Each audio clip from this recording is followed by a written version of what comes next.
A few years ago, I felt like I was stuck in the same routine, so I decided to take inspiration from the great American philosopher Morgan Spurlock and try doing something different for 30 days. The concept is really simple. Think of something you've always wanted to do or change your life and try it for the next 30 days. Turns out that 30 days is just about the right amount of time to either build a habit or break an old one, like watching the news for your life. I picked up a few lessons along the way while doing these challenges. First, instead of the months just slipping by, the time became more meaningful. For example, during one challenge, I took a photo each day, and now I can clearly recall where I was and what I was doing in those days. And as I started taking tougher challenges, my self-confidence improved. I went from a computer nerd to a guy who bikes to work for fun. I even climbed Mount Kilimanjaro last year, the tallest mountain in Africa.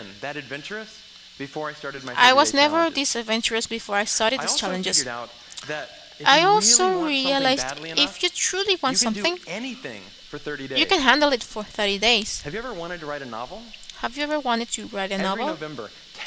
Every November, thousands of people challenge themselves to write a 50,000 novel in 30 days. It turns out all you have to do is write that breaks down to words just a day for a month. 1,667 words So per I day. did.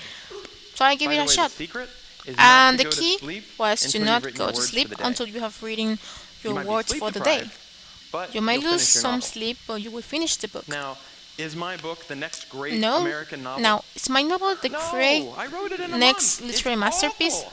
No, I read it in a month. Of course, But it's terrible. For the rest of my But life, now, if I meet John Hodgman If I at a ever TED meet party, I John don't have to Hodgman at the say, TED party, I'm a computer scientist. I don't need to say I'm a No, computer if I guy. want to, I can say, No, if I "I'm want a to, I can say I'm a novelist. So here's one last thing I'd like to One mention. last thing. I learned that when I made I learned that sustainable small, changes, things I could keep sustainable doing, changes, the they were ones more that you likely can to stick with, There's nothing wrong with big, crazy challenges. they In fact, are more they're likely a to ton of last, fun, but they're less and they likely to are stick. fun, no When I doubt. gave up sugar for 30 days, But like when I 31 gave looked up like this. sugar for 30 days, day 31 was a sugar so overload. here's my question to you. So here's my What are you question for waiting you. for? What are you I waiting for? guarantee you the next 30 days are going to pass The whether next you like 30 it or not. days will go by no matter what. So why not think about So something you have always why not wanted to trying try something you have always give it a wanted to shot. do for the next 30 days? just for the next 30 Thanks. days? Thanks.